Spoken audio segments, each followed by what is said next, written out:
Sid Graff with Squeegeology. I'm here with Curt Kempton, the founder of Responsibid. Yep. Is it so? The company name is actually Synthesize, right? Yeah, Synthesize is the company, and we have two products. We have Responsibid and Preburner. Okay. And then we also do other services like consulting and stuff. Okay. Cool. But your background, you started cleaning windows sometime. When? Can I give us the short story? Bring us up to speed. Sure. So 2005, I started a window cleaning company, and I was by myself for about 2 years. I had a lot of hard lessons to learn. I graduated from ASU's business college as the top student in my class, and my wife thought we were going to be really rich. And then I realized I didn't want to go to corporate America, and so I started doing things on my own, and we were really poor.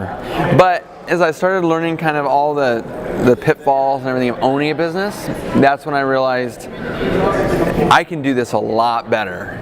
I need to do less. And as I kind of like tightened my demographic and started doing things, it became a lot more successful. Sold that business about 2 years ago, so I've just never looked back. Software is my life now. Right.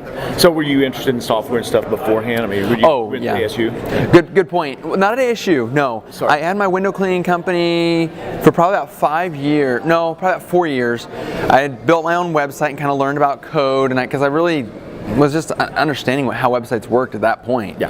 And as I started learning code and different things, and I started learning systems, employees started coming on, I started systematizing things, and it was about the time that I realized I have to have a sales system because I am so terrible at sales. It's not my nature to like push, get, come on, do a deal. So when I started building a sales system, a lot of it needed to be digital, and it had to extend on the website. Yeah. And from there, my software was born. I was in the forums real heavy, got a lot of feedback from other people who are more experienced than me. People who were less experienced would like ask questions, and I started realizing I got a knack for this. Yeah. So when you got a lot of feedback about the sales cycle or about your software and people using it, what kind of feedback were you getting in the forums? Well, it started out, I actually hired a guy to build, because it was a lot more technical than I could build. Yeah. I had a guy build for me a real proof of concept. Okay. And people would come on my website and fill out bids that were not my customers. It was other window cleaners from all over the world. Right. And about that time, so that would have been probably about 2008, 2009. People were saying, dude, I just got a bid on your website. I'm in West Virginia. How can I get this? Well, you can't, because it's coded directly on my website. Right. And I just saw the need for it. And I saw I'd wake up in the morning with like 2 or 3 bids, and I'd be like, this is incredible. Yeah. And so I said, okay, we got to figure out how to let people price the way they want to price, customize their own pricing, have different services than I have. And Responsibid slowly was born. It was actually, at first it was a tool for me and my buddies. Yeah. And then I realized this is terrible because it's still too manual.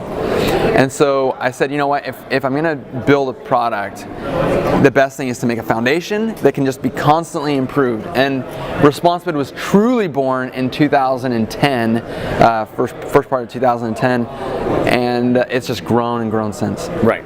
It's good. So when you were actually going out physically giving bids, by the way, I love your story yesterday where you're like, here's your estimate. Yeah. I know. I had to. I think almost everybody can relate to that. You're like, unless you're that glib natural sales, bullshit guy, to go, here you go. Yeah, and the customer's almost like, why are you so nervous? Yeah. It's inside you. Yeah, I know. But how long did it used to take you to give an estimate? If you consider your drive time, if they're home, chat time, and go. Well, my service area, if you know the Phoenix area, it can take 800 square miles, right? It's enormous. It can take you an hour and 15, hour and a half to get across town. Yeah. And you still have to go home. Yeah. So, I mean, I could spend 3 hours giving a quote in Scottsdale. Yeah. Because of where I lived in the East Valley, especially with traffic. And there just came to a certain point where I was like, look, if you live in this radius, we'll give you an in-person quote if you absolutely need it. But I could be off by $100, and it's worth it for me to just give you a quick quote. Once I started perfecting the system, you don't have to be off by $100, but kind of that's where this all originated. It was like, I don't even need to get this right. I just need to get it somewhere in the close neighborhood. Yeah. Yeah. I think it's great. I'm in Western Montana, and in case, for anybody watching, if you don't know, ResponsiBid is an online bidding software and system for window cleaning, power washing. I know there's a bunch of things. Carpet cleaning, gutter cleaning. We're doing roof repair, janitorial, maid service, everything. Yeah.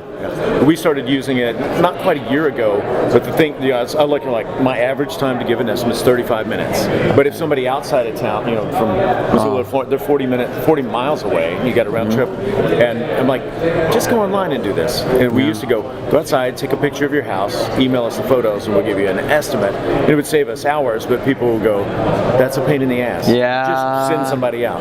Yeah, and you're like, no, you don't understand. We're not sending someone out. Like, you can't. I'm like, I will, but it's going to cost you $150 just to have me send somebody down there to give you a price. Is that okay? And nobody wants that. But anyway, I did the math, and I'm like, it takes me 35 minutes on average in town to give an estimate. And the first month when I turned it on, and I had everything set up wrong. The prices were all over the map, and I mean, like, ridiculously crazy. But I got what it was like 12 or 13 estimates online. I went, hey, that just saved me 6 hours, because I was a little nervous. Let's get the pricing right now. I was nervous about the monthly service fee. I was like, well, that's, to me, I was like, well, that's quite a lot. I went, if it saves me 2 hours a month, it's paid for. Yeah. Great. Well, it saved me. And the follow-up. And then it saved me 20 hours the next month. I went, I like this. And you're using the follow-up. We're using the follow-up lightly. The only thing that I struggle with is, because we also use the customer factor. So it takes it and it funnels in the prospect directly in customer factor. Right. And my office manager and schedule handles everything from there. And she never logs into ResponsiBid. Oh, so you have to be careful on or off and change That's a problem. But I do. I'll say, okay, got that. I'll check where are they and go click. Okay, so there's a much larger conversation I'd probably like to have with you, where I know that I underutilize ResponsiBid completely. Yeah. We finally got the pricing dialed in, and I set our pricing a little bit higher than our normal, and I use it predominantly. My favorite thing about it is it's a screening tool. So I don't get calls anymore, and they go, yeah, give me it, and I go, what's the address, and drive out, and we've got a double wide in the sticks. And they want to kick the tires. Yeah. Oh, geez, I thought it was going to be $15. Yeah. So it eliminates that, and I'm glad. When people go, oh my gosh, that's way too much, I'm like, yes, thank you. Yeah. And other people go, oh, that's perfect schedule. Yeah. Like, so I'm gonna put you on the spot here, because we just recently released it, and I don't think a lot of people are utilizing it yet. But a lot of people used to say, oh, online quotes, they're too cold, too impersonal. And we really took that head on and added the new video feature. Oh. Okay, so you're not using it. Okay, so you're off the spot now. Let me tell you about what you've got, and you need to know how to use this. I'll tell you what I do. Okay, yeah. And then I'm going to see how I can switch and integrate this, because I like the warmness of video, so people feel like they know me before I get there. I have in the first email response, has the link is like, here's what you can expect. Here's a video, and it's me going, hi, I'm Sid with Spectrum, and when we come to your home, XYZ, this is why we do what we do, this is how we do it, and that's why you should love us. It's probably not that. No, but that's great. They'll watch it and they'll go like, oh, that guy, that's cool. So what you've got, that video that you've already got, there's already a place for that in your proposal now. Oh, nice. But so there's going to be 4 kinds of videos that you can now use inside of ResponsiBid. There's 2 that are inside the bidding process and 2 inside the proposal process. So when they're actually getting the bid, you can actually do an initial welcome video. Hey, I'm Sid. Welcome to Spectrum's bidding tool. We're excited to have you go through the process. Here's what you can expect as you go through the bidding process. You might not be able to get it perfect, but at least just try to get as close as you can, and we'll give you a call afterward, and we'll take it from there. Yeah. So if you have the Lightbox or if you have the Smartphone, it'll just lead with that. Right. And then inside of each bidding module, you can have another video that explains, here's how you count windows, here's how we measure a driveway, here's how, whatever, hey, Sid again, I'm glad you're getting a bid on window cleaning, because obviously at that point they've already selected what they want. Yeah. They're getting ready to start being asked some questions, and now you can tell them how to answer those questions specific to that service. Okay. So, and you can do one of those videos for each service. Yeah. Then in the proposal, again, just like the video you just said is in your first proposal or follow-up email, you can put one right at the top of your proposal that's, hey, congratulations on getting a quote. The proposal's down below.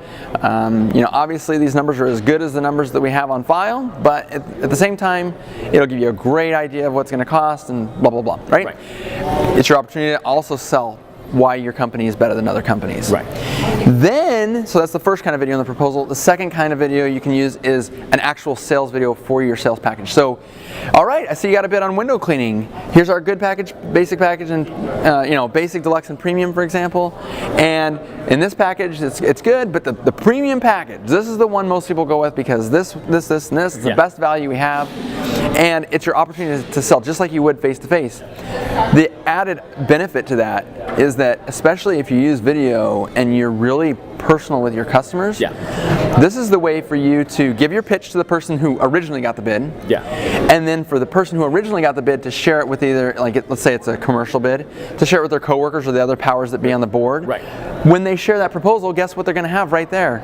They give a terrible pitch. Right. They won't pitch for you. Like the property manager's not going to pitch for you the way you did. Right. But you're there. Yeah. You're part of that conversation now. That's cool. So you're more personal than ever.